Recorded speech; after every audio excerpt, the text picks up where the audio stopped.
this morning singing, God is so good. My God is so good to me. Feeling good down in my soul, 'cause God is so good. Feeling good down in my soul, 'cause God is so good. Feeling good down in my soul, 'cause God is so good. My God is so good to me. And in my time of trouble, you know God is so good. In my time of trouble, you know God is so good. In my time of trouble, you know God is so good. My God is so good to me. Come on, Sean.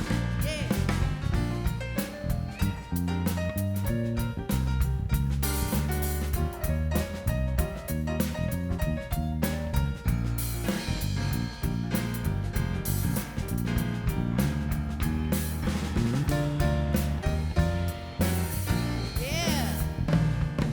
And in my time of triumph, you know God is so good. In my time of triumph, you know God is so good. In my time of triumph, you know God is so good. My God is so good to me. Here we go. Every day in every way, God is so good. Every day in every way, God is so good. Every day and every way, God is so good. My God is so good to me. Every day and every way, God is so good. Every day and every way, God is so good to me. Every day and every way, God is so good. My God is so good to me. I got up this morning singing, God is so good. You got it? I got up this morning singing, God is so good. I got up this morning singing, God is so good. My God is so good. My God is so good to me.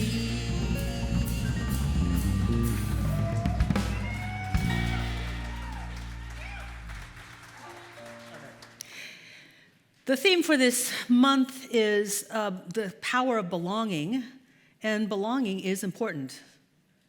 People desire to belong. Actually, it's in our DNA because as we were evolving physically and spiritually and mentally and emotionally, to evolve, we had to cooperate. To evolve, we needed each other.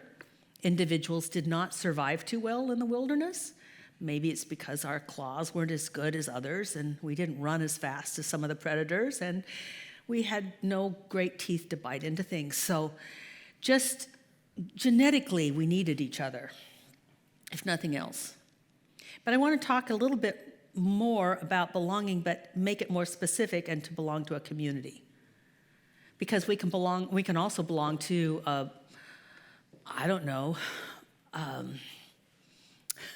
we can belong to a flower club, we can belong to a book club, we can belong to a mother's group, we can belong to a co-op, but I'm not sure that that is the same as belonging to a community. Now, because I want to define community. Community is a network of relationships that support the well-being of the participants. The well-being of the participants. If I go, if I ever, please don't take this literally, but if I ever retired, I would join an outback horse group where they go out and pack in and pack out. The problem is I'd only pack in and then I'd leave because I'm not camping. But anyway, I like the idea of the horseback ride. I could belong to that group, I'd learn from that group, but that group is not there to support me in my own evolution and my own well-being. Do you see the difference? What that starts to show up though in kind of communities forming. I've not watched it in classes and in sacred travel and in this thing that we call sanghas, which is a Buddhist term for a collection of people who are there to support each other through their evolution, their spiritual evolution. This means it's not the same as I drop in and visit. It's a little bit different. Community allows us to support others, to be supported when we need it, but also to support others when we have a sense of well-being. So it circles. It goes, it's like a term that they have in Peru called Aini, which is, I care for you, you care for me, I care for you, I care for me. And it's a circular thing, and it's a beautiful thing. It allows us to practice bridge building. To build a bridge, and to build bridges, we need to find and honor our commonalities, not magnify our differences. When we magnify differences, we build fences, not bridges. And so I'm just thinking of the song, Love Can Build a Bridge, which is a lovely idea. And there's a problem with bridge building. And you know what it is. I'm just going to say it out loud and let's just get it out of the way. Others. They're annoying. This is supposed to be a truth teaching.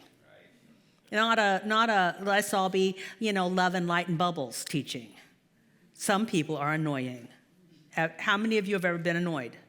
I should see more hands. Okay, there you go. Come on, who hasn't been annoyed? By sometimes little things, big things, we get annoyed. And so in a community, guess what? We have a chance to be annoyed and get over it. And to build bridges so that we can then build bridges outside of a community. So that we're learning. It's a playground for discovering the tools of compassion. That's all it is. Now, why are people so annoying? They are annoying. Why are they so annoying?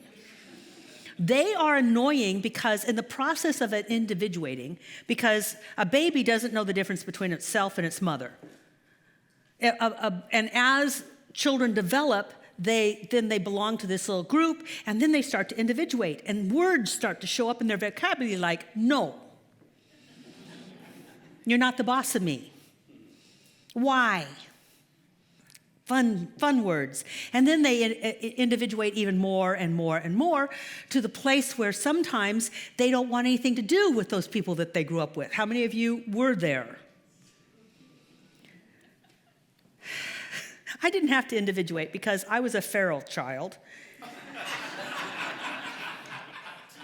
No, really, how many of you were feral children? You left the house at 8, be home for dinner. After dinner, you run out. If it's daylight, you run out to be with your friends again. Be back before bedtime. How many of you were there? We were feral. They never asked where I was. Sometimes they'd send a sandwich.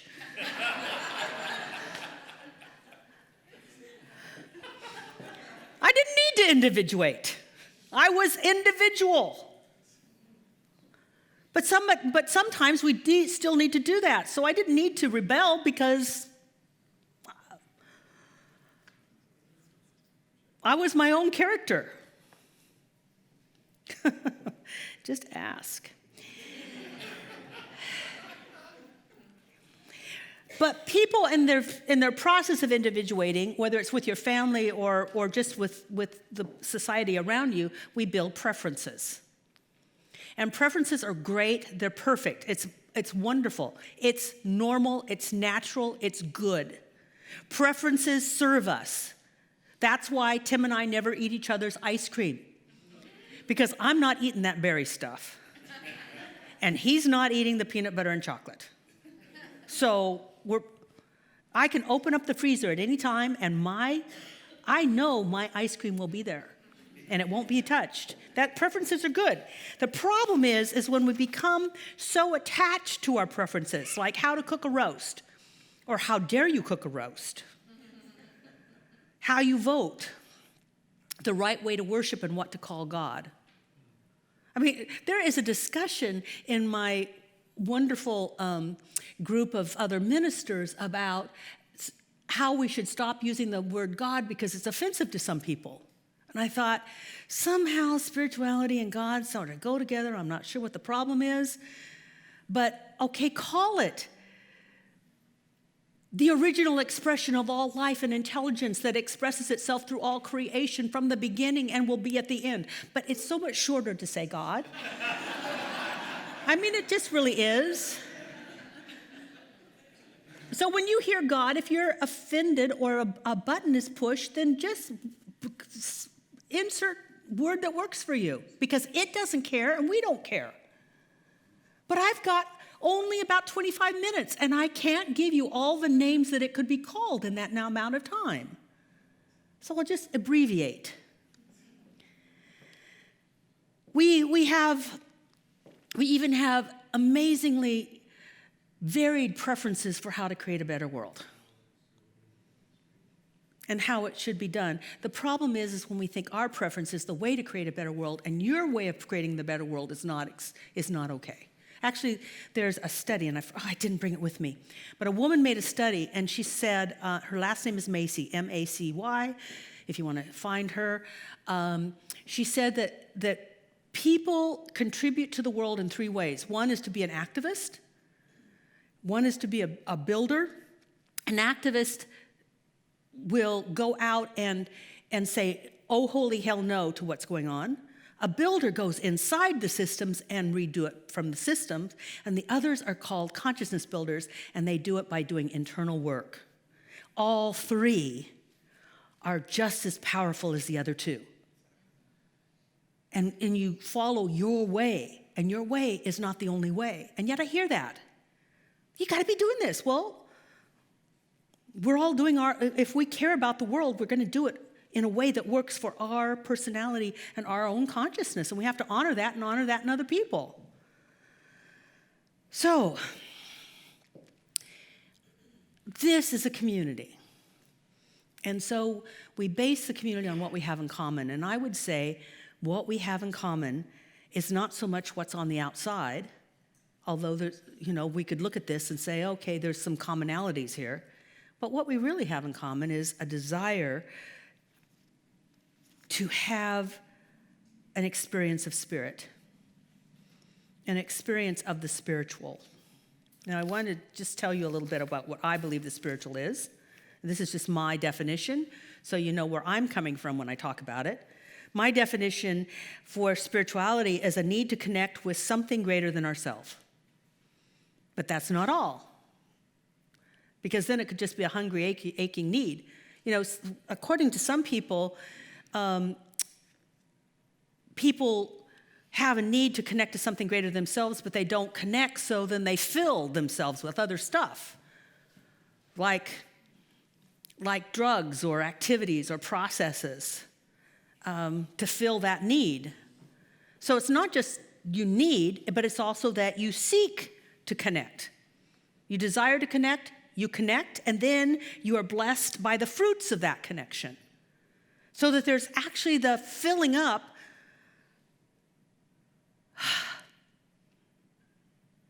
in such a way that life becomes more fulfilling and more satisfying. See, we are so beyond the law of attraction, which is such a tiny little narrow focus on this thing called spirituality. When we seek spirit for spirit's sake, spirit fulfills itself through us, and good things begin to happen. Jesus said it this way, seek ye first the kingdom of God, and all things shall be added unto you.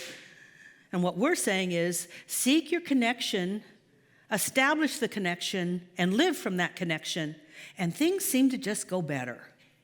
I should just have this new slogan. We should have it. Oh, I got it. We've wanted to know what to put on this side of the street. Things go better with God. I think.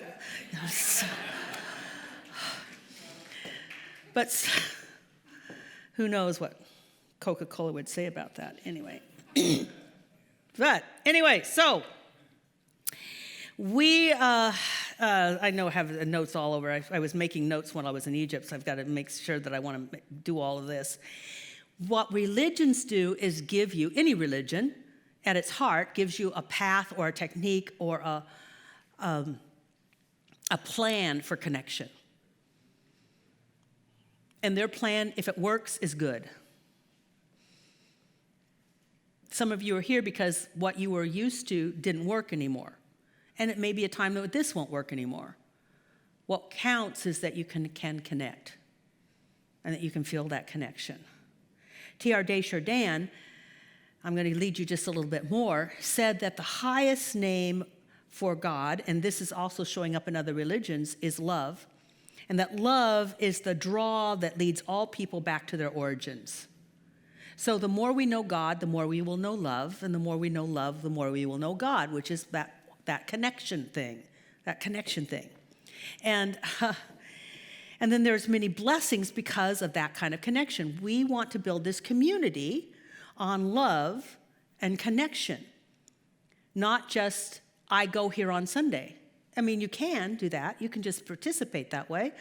But wouldn't it be great to know that you are allowing that connection to serve you when you need it and to contribute when you can't have it, whether it's your time or your talent or whatever. See, belonging can also happen not out of love or out of this desire for blessings or out of a commonality called God. Belonging can also happen because, unfortunately, for hate or just a desire to not be lonely anymore. And then I don't think that really serves the heart as much. So if love is a word for God and we're starting to connect with God, it shows up in people as compassion. It shows up in people as compassion.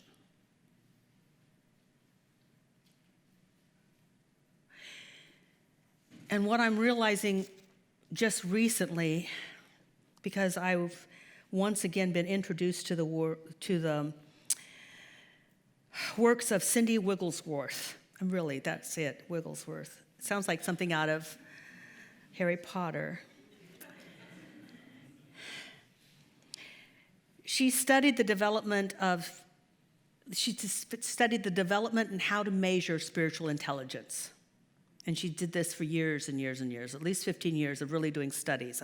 How do people mature spiritually? I mean, we have measurements for emotional intelligence and intellectual intelligence, mental intelligence. And so how do we measure and grow in spiritual intelligence? And so I'm just going to take one aspect of what she talked about, which is how we grow in compassion.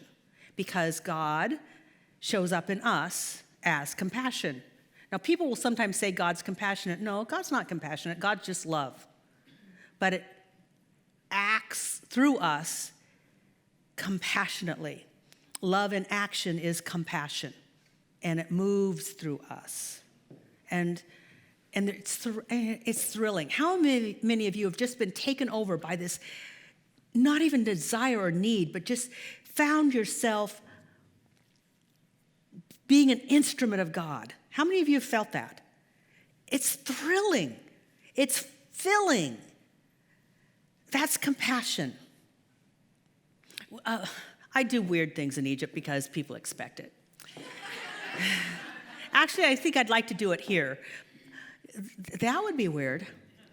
So what we do is we take priests, men, and we make them priests of Horus or Sete or whoever, and they actually take on that assignment, and they become it. And then they activate the priestesses by activating their mind and their heart, and they become priestesses. I mean, they just do. I mean, how do you think they did it thousands of years ago? They just did it. Like, we make something so complicated. It is so easy to become great. I mean, really. These, and I watch them, like, they get activated, like, whoa. I mean, really, I'm not making this up. How many of you have been a priest or a priestess in Egypt? It wasn't, you felt it, didn't you? Boom, boom, boom. And then, so we go to the temple of Isis, and the priestesses they get the four corners of the Holy of Holies, which we have to ourselves for 2 hours. And I said, just create magic in the room. And they said something just flowed through them. They just said, I'm supposed to create magic, and they were creating magic. There were orbs and lights flying all over the place, and it was pitch dark. It was so cool.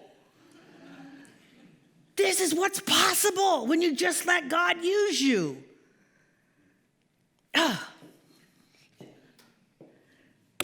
So let's let God use us to become compassionate today. Who's in? All right. So first you have to know the stages. So you know where you are. So that if you are at any stage, you can always say, Father, Mother, God within, give me a little more love. I'll take a double shot of love. Because sometimes we're going to have the list. This is according to Cindy Wigglesworth. I can't even say it, Wigglesworth. Gosh darn. Anyway, some people show up as antipathy. Yeah. Anyway, that word. Which basically means you annoy me. I am irritated in your presence. You don't click with any of my preferences. In fact, you push all my buttons.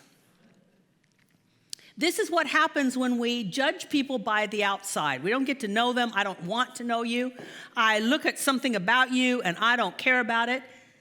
It shows up in hate crimes, like people are killing people. Why? Because they go to that synagogue or that mosque or whatever.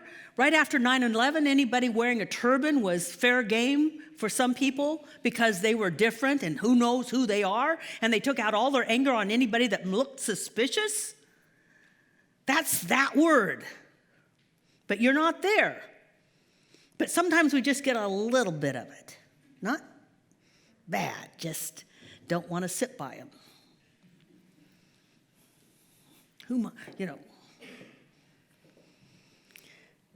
I was tested.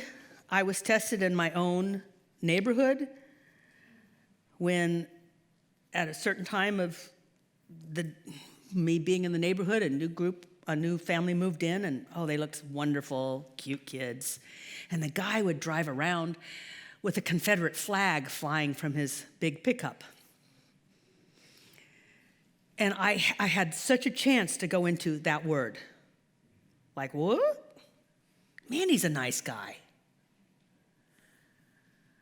I don't know what that thing is about, but he's good to his kids, he's good to the neighborhood. Then a step up is apathy. Apathy is neutral, disinterested. I don't care, so what? I mean, isn't it awful that apathy is a step up? I don't care. It's okay. The more we associate with spirit, the more love will start to take over. Be suspicious, because you might move into sympathy. Sympathy is I see you, I see your hurts, and it bothers me. Unfortunately, the energy in sympathy is, I'm one up and you're one down. And I have some pity. And nobody likes pity. How many of you have ever liked pity? So then you say, okay, more Father, Mother, God, or whatever you want to call it, that which is within me, I'll take a double dose of love. And then we get to move into empathy. And empathy is a peer-to-peer emotion. Your sadness is my sadness. My heart expands because I feel your hurt. It is actually a developmental shift where you feel what others feel. You start to feel oneness. Unfortunately, it can become incredibly difficult because it can blow our circuits and we feel powerless to do anything. And so therefore, we withdraw and we isolate because this just hurts too bad. I don't want to know. And then we hide. Don't tell me what it is. We avoid seeing pain. We avoid seeing others in pain. It's not apathy, it's self-protection. But if we continue to say, Father, Mother, God within, give me another dose of some love, I want more love, fill me with love, we can move into compassion. Compassion is that we keep our empathetic connection to others, without feeling overwhelmed. The distress circuits in our brain are managed and not blown. We can be fully present and take wise action without burnout. Doesn't that sound wonderful? Because I've watched people's, when sometimes the heart opens and it's like we don't even know what to do with it. Well, guess what? We can't do anything with it. Just like those people who become the priestesses, they didn't act like priestesses, they became priestesses. We don't act compassionate, we are compassionate. We become the love of God in form. And we let it move us in wise ways because Spirit knows better than we do. So that we don't act out of what I would like, we actually know what they might really like. There's a whole difference. Some people want to be held. Some people want to be left alone. And we know what to do because we're not doing it. Wow, that's amazing. It is so cool. I mean, I don't know of anything that I love more than to watch God work around me, through me, but not me. I'm not making this stuff up. On my last Egypt trip, this was a mixed bag. It's a mixed bag. But what was so fun is there were about, 5 or 6 of us that were really into the mystical, and we would just be in each other's presence and know God. And we had healings, physical healings, immediate, instantaneous healings, and nobody did it. We just had to be in awe. Our God is an amazing God. And that's what can happen when we just keep saying, and I'll take some more love, please. And I'll take some more love, please. And I'll take some more love, please. And a community gives us a place to share that love and to practice. Because guess what? People are people, and somebody's going to irritate you. Even in this room. Amongst you are irritators. And you don't even know that you're there. And you don't even know why. But it doesn't matter. We get to practice. More love, please. More love, please. More love, please. And our heart grows. And we find ourselves being used. Now that's cool. Let us pray. So I just give thanks that I know that the love of God that brought us here today is the love of God that can fill us in any instant. And we allow that love to expand our heart and to give us the capability to be used by God for purposes so much greater than ourselves. And to just watch. There's actually a whole group of people that call this practice the high watch. We just allow ourselves to keep our attention on that which is greater than ourselves, and we watch it start to work. Yippee-ki-yay, hallelujah, and so it is.